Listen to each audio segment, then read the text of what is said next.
The farmhouse sat quietly on the edge of a Michigan suburb, surrounded by the golden haze of a late September afternoon. Ivy curled up the faded fence, and in the back, a well-tended garden flourished under the tender hand of Tom Waters. Lavender and mint, rosemary and lemon balm, plants meant to soothe, to heal. Julia Waters, 41, sat at the breakfast table holding a warm mug with both hands, the herbal aroma curling upward like smoke. Tom had made it himself, brewed from the garden's harvest. It was a routine now, afternoon tea to help her migraines and stress. Bitter today, she thought absently, but said nothing. She smiled and sipped. The wind pressed against the windows as she leaned back in her chair. For a moment, she imagined the house as it once had been, a new beginning for their family after years in the city. Tom had always been passionate about natural remedies, especially since his career shift from botanist to supplement entrepreneur. She had trusted his instincts more than her doctor's. Even after her health began to slide, fatigue, occasional dizziness, and the strange numbness in her fingers, she trusted. Their daughter, Mira, 15 and precise beyond her years, often watched the garden with interest. She'd recently started an independent project on medicinal plants for her school's science fair. The shelves in her room were lined with textbooks and dried flower samples. She admired her father's knowledge. She adored her mother. And quietly, she noticed everything. Julia's health shifted slowly, the way leaves change color before they fall. She dismissed the early signs, moments of forgetfulness, aching joints, a dragging fatigue that clung to her no matter how much she rested. Each time she mentioned them, Tom reassured her with gentle confidence. He increased the potency of his herbal blends and encouraged her to phase out her synthetic medications.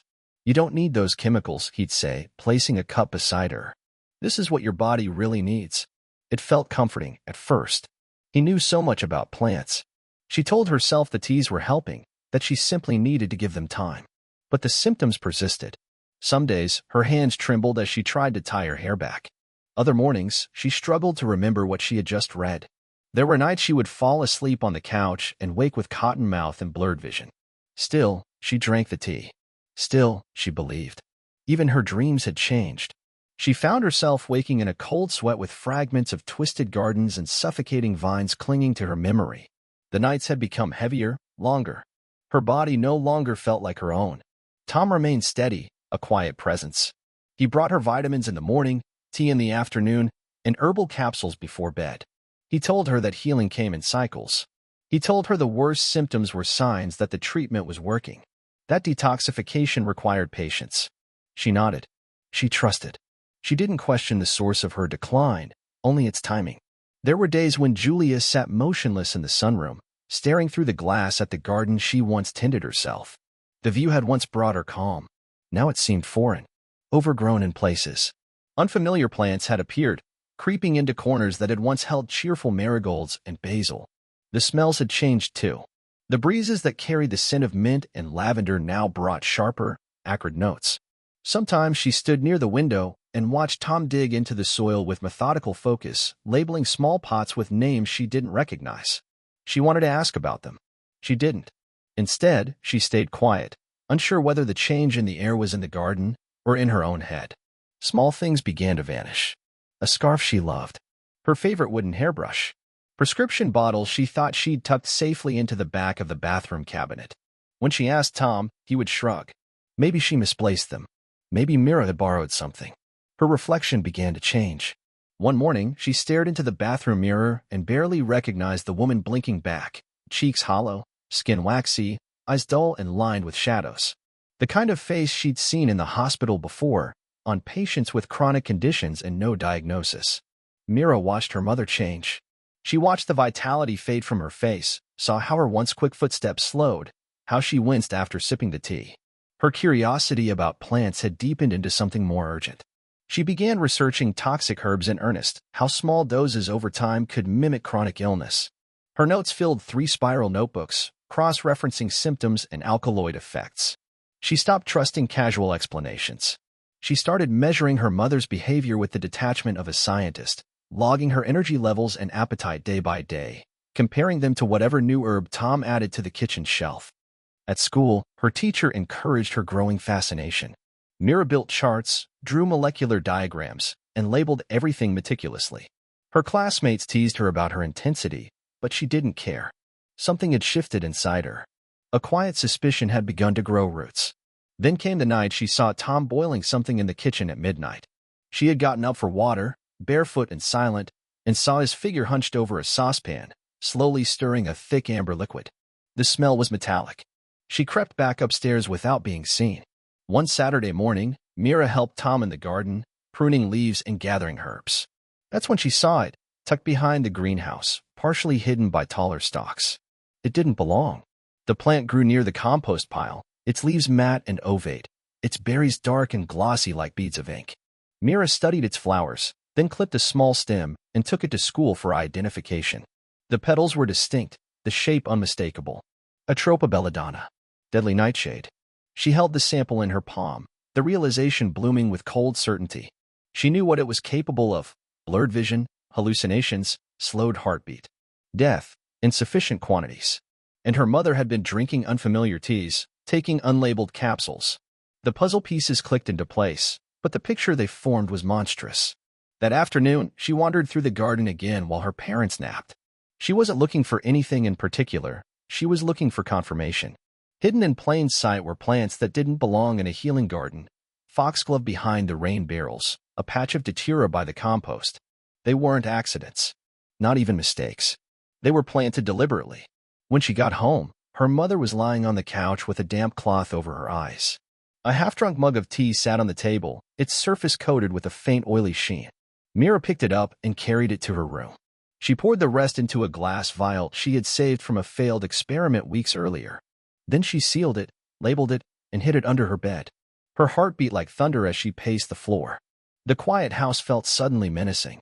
Each familiar sound, the creak of the stairs, the hum of the refrigerator, carried a new tension.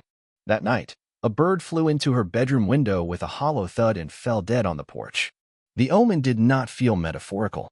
She didn't sleep. Instead, she sat with her books, her charts, and a growing fear that the person she trusted least might be her own father. As the clock ticked toward morning, a thought surfaced, a memory, insignificant until now. Her mother's former nurse friend, Lydia, who used to visit once a week, had stopped coming abruptly 2 months earlier. Mira remembered Julia asking about it once, and Tom saying Lydia had moved away. Mira picked up her phone and searched Lydia's name. There was no obituary, no relocation notice. Nothing. Something was very wrong. Julia collapsed while reaching for a skillet one morning. Her legs simply gave out. She fell hard onto the tiled kitchen floor with a sickening thud. Mira, rushing to her side, saw her mother's face pale and slick with sweat, her hands twitching as if gripped by static. Her breathing came in shallow gasps. Tom appeared seconds later, too calm. He helped lift Julia onto the couch, whispering reassurances with a quiet urgency that felt rehearsed. At the hospital, the doctors ordered a full panel of tests, blood work, CT scans, even an MRI. Nothing conclusive. They mentioned stress, hormone imbalances, and the possibility of early-onset neurological disorders. Mira listened from the hallway, her arms crossed tightly over her chest, jaw clenched. The word toxicology never came up. Julia was discharged with no answers. Monitor her closely, the attending physician said. Tom nodded, thanked them with polished ease, and wheeled Julia out into the parking lot as if they had just finished a routine checkup. Mira followed silently, noting how her father's grip tightened slightly on the wheelchair handles when Julia leaned too far sideways. Back home, the house seemed quieter, heavier. Tom immediately took charge of Julia's care. He brewed stronger teas, administered a new routine of capsules, and insisted that Mira return to school and let the adults handle this. Mira noticed how Tom logged things in a small leather notebook, the same one he kept locked in the garden shed. She saw him noting times, quantities, symptoms. The entries weren't casual observations. They looked like data collection. That night, when no one was watching, Mira took the last cup of tea Julia had been given and poured it into a sterile container from her school lab kit. She stored it in the mini fridge in the basement, behind an old jar of pickles. It was just a precaution, she told herself. But her hands trembled. The next day, during free period at school, she ducked into the chemistry lab. The equipment wasn't ideal for forensic testing, but it was enough. She knew the indicators to watch for. She worked slowly, methodically. By the time the chromatography strips dried, the results were clear: tropane alkaloids. She recognized the telltale bands immediately. Belladonna. Mira stared at the results, the colors blurring at the edges. Her heartbeat thudded in her ears. Her hands were cold. She sealed the evidence back into her backpack, careful not to fold the strip. In her notebook, she drew a line under one word: poison. That night at dinner, Julia barely spoke. Her head tilted slightly to one side, and her eyes seemed distant, unfocused. She reached for her water glass and knocked it over instead. Tom's reflexes were instant. He caught the cup, wiped the spill, and guided Julia's hand back to her lap like she was a child. Mira didn't eat. Her appetite was gone. After dinner, she excused herself and went not to bed, but to the medicine cabinet. She found Julia's prescription bottle, one for neurological pain, issued by her physician 2 months ago. She opened it and stared. The capsules inside weren't right. No imprints, no markings. They were pale green, homemade looking. She crushed one open on a slide and tested the powder with chemical drops from her school kit. No trace of the medication's active ingredient. Just cellulose and what appeared to be powdered valerian root. The next day, Mira skipped her last 2 classes and walked home. She circled around the house, staying out of view, and entered through the back of the garden shed. Inside, it smelled of old earth and dried bark. Herbs hung from the ceiling in bundles, casting strange shadows in the filtered light. Glass jars lined the shelves, their contents carefully labeled, some in Latin, some in Tom's looping cursive. Everything had its place. She moved quickly, opening drawers, peering behind containers. In the bottom of a rusted metal filing cabinet, she found a locked wooden box. It was small, cedar, with a brass clasp. She hesitated, then fetched a flathead screwdriver from a nearby shelf and pried it open. Inside were 3 things: a spreadsheet, printed and highlighted in multiple colors, dated and detailed, Julia's symptoms logged week by week, with notes beside each entry: doubled T dose, reduced valerian, belladonna tincture diluted 3:1. It wasn't medical care. It was experimentation. A half-used life insurance policy application. Recently updated. $2 million. Beneficiary, Tom Waters. And finally, a vial of dark amber liquid marked tincture belladonna in Tom's unmistakable handwriting. The label was faded, but the contents were unmistakably fresh. Mira stood frozen, her breath shallow, the weight of what she now knew sinking in like cold stone. She snapped photos of everything with her phone. She copied the files to a flash drive she kept on her keychain.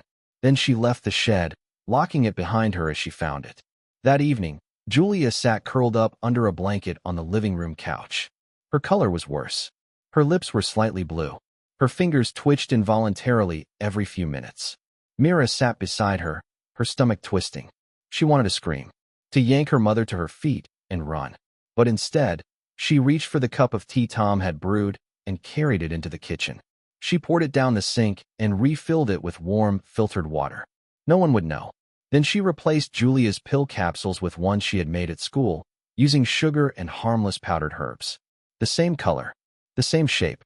If her mother was going to get better, it would begin here, with the lies undone. That night, while Tom showered, Mira opened her laptop in her bedroom. She drafted an anonymous email address to the local police tip line. She attached the photos. She included screenshots of the spreadsheet and the scanned insurance policy.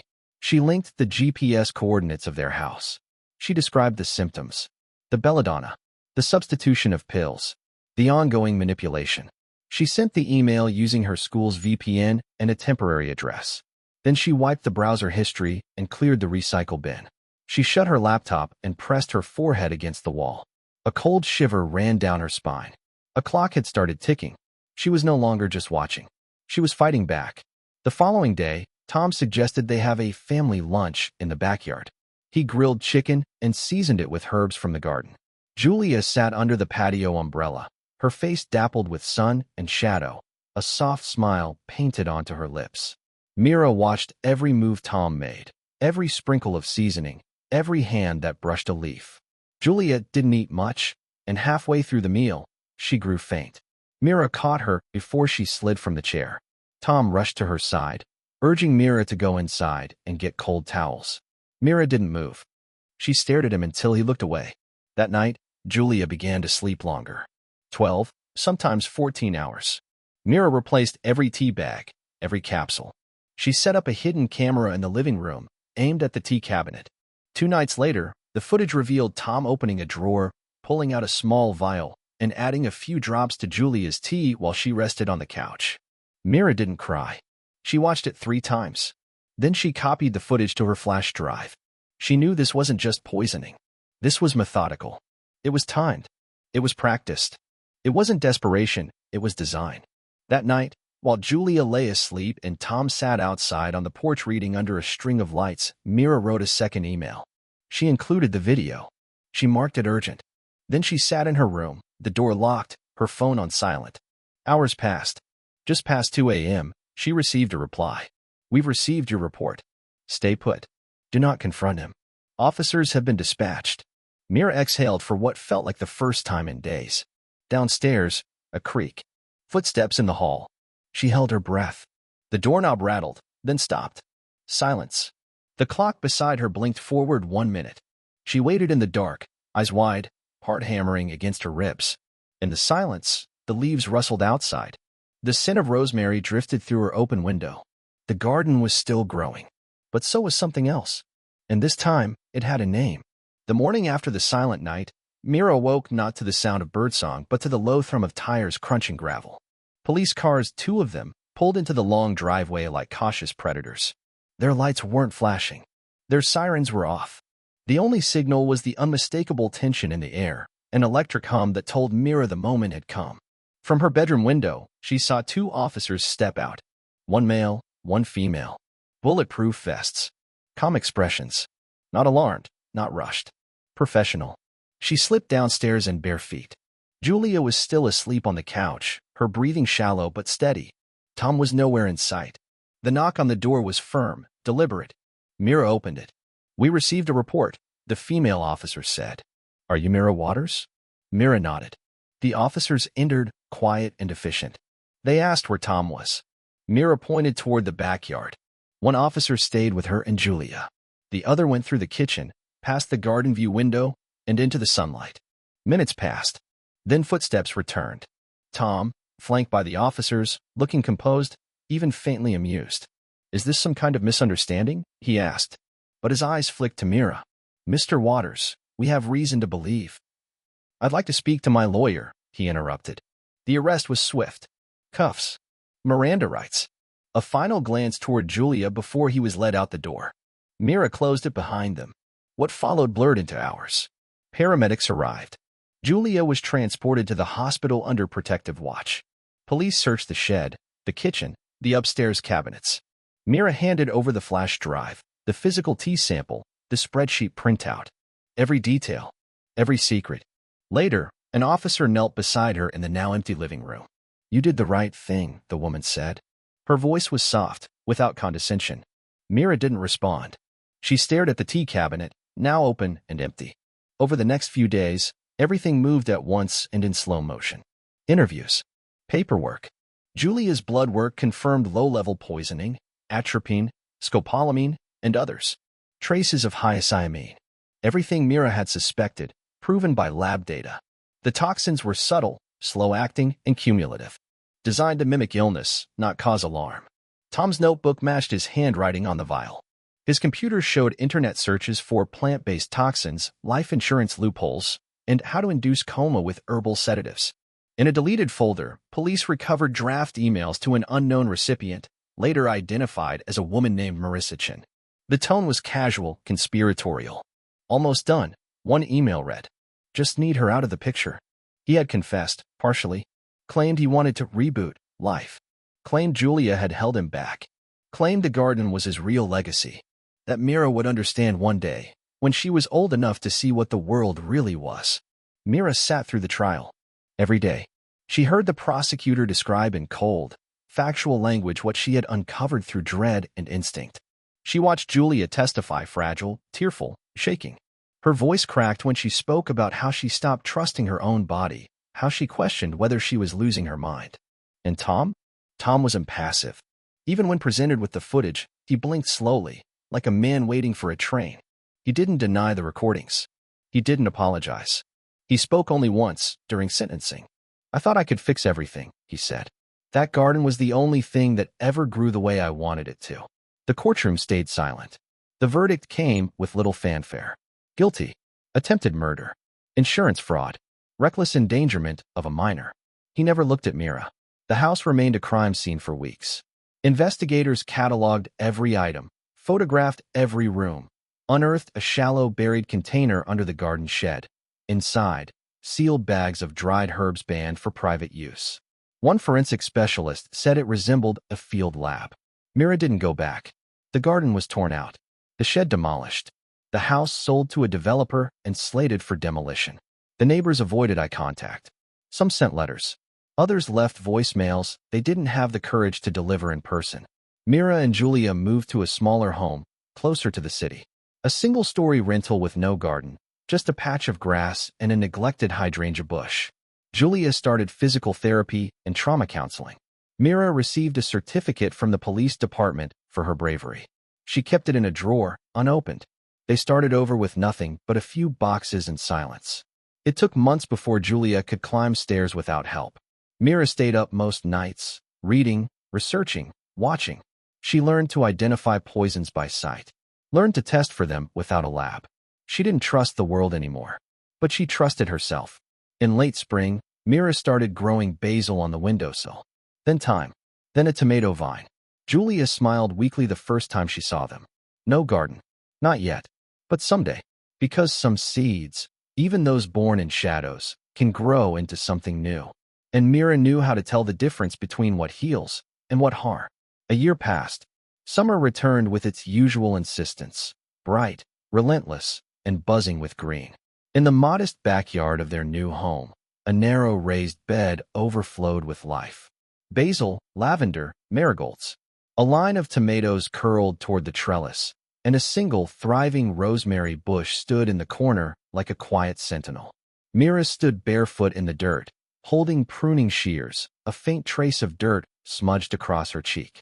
She had built the new garden slowly. No grand designs, just healing herbs, edible roots, and the kinds of plants that needed attention but never took more than they gave. She'd tested every seed before it was planted, logged every watering, every bloom. There were no surprises in this soil. Inside, Julia stirred chicken soup on the stove. She still moved with careful slowness, but she moved. Her color had returned. Her laughter, though rare, had volume again. The therapy had helped. So had the space. She glanced through the kitchen window and saw Mira outside, trimming mint, utterly focused. Alive. They didn't speak much about the past, not in detail. The garden had been a battlefield once, and it was no longer worth naming all the ghosts. But some nights, as Mira tucked herself into bed or watched the stars from the porch, Julia would join her in silence. They would sit, side by side, holding mugs of real tea. One evening, Julia said simply, "You saved me." Mira didn't answer right away. She was watching a moth flutter against the porch light, pale and delicate. "You saved yourself," she finally whispered. In the fall, Mira submitted an essay to a national science contest titled The Ethics of Invisible Harm, a study of botanical poisoning in domestic settings. She won first place. She turned down the scholarship. She wasn't ready for college just yet, but kept the letter folded inside the same drawer as the bravery certificate. Instead, she enrolled in a local program in environmental forensics. She had questions. She wanted answers. But more than that, she wanted to make sure what happened in that old garden never happened again. Not to anyone. By winter, she had started volunteering at a poison control center hotline. The garden, now in hibernation, waited under frost. So did she. But spring always came back, and Mira would be ready.